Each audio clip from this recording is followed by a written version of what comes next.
বিশ্ব ইজতেমার ১ মাসের বেশি বাকি থাকলেও এরই মধ্যে মাঠ দখল নিয়ে জুবায়ের ও সাদপন্থীদের মধ্যে উত্তেজনা চলছে। বুধবারের সংঘর্ষে ৪ জন নিহত হওয়ার পর টঙ্গী ইজতেমা ময়দান ও আশপাশে জমায়েত ও সমাবেশ নিষিদ্ধ করেছে পুলিশ। এসব উত্তেজনার মাঝে বৃহস্পতিবার সংবাদ সম্মেলন করে দুই পক্ষই নিজেদের অবস্থান পরিষ্কার করেছে।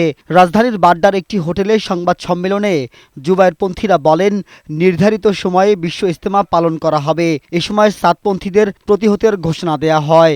দাওয়াতের এই মেহনতকে কলঙ্কিত করতেছে সাদ সাহেবের এদেশের অনুসারীরা, এই মেহনতকে রক্তাক্ত করছে সাদপন্থীরা। আমরা অবশ্যই চাইবো যে অন্তত বাংলাদেশের মতো একটা দেশ, যেটা ওলামাদের দেশ, যেটা মসজিদের শহর বলা হয়, এই দেশের ভিতরে অন্তত সাদপন্থীদের কর্মকাণ্ডকে প্রশাসনের পক্ষ থেকে নিষিদ্ধ করা হোক। আর রাজধানীর মিরপুরে সাদপন্থীরা সংবাদ সম্মেলনে জানান, সংঘাত এড়িয়ে নির্ধারিত সময়ে তারাও ইজতেমা করবেন। এ সময় তারা বলেন, মাওলানা সাদকে বাংলাদেশে আসার অনুমতি দিতে হবে।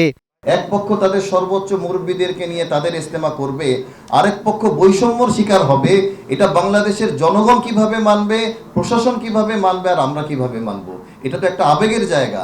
এই বৈষম্য আমি মনে করি বাংলাদেশের মধ্যে আর থাকবে না। এদিকে ইজতেমাকে কেন্দ্র করে সহিংসতা ও দেশকে অস্থিতিশীল করার চেষ্টা করলে কঠোর হাতে দমন করার হুঁশিয়ারি দিয়েছেন স্বরাষ্ট্র উপদেষ্টা জাহাঙ্গীর আলম চৌধুরী। মুন্সিগঞ্জে এক অনুষ্ঠানে তিনি বলেন, ইজতেমা নিয়ে সহিংসতার ঘটনার তদন্ত চলছে, অপরাধীদের আইনের আওতায় আনা হবে। বিশ্ব ইজতেমার যে ডেট আছে, আমি আশা করবো যে ওই ডেটে হয়ে যাবে আল্লাহ দিলে। যারা অপরাধ করছে তারা অপরাধীরা শাস্তির আওতায় আসতেই হবে, তার ক্ষেত্রে কোনো ধরনের ছাড় দেওয়া হবে না।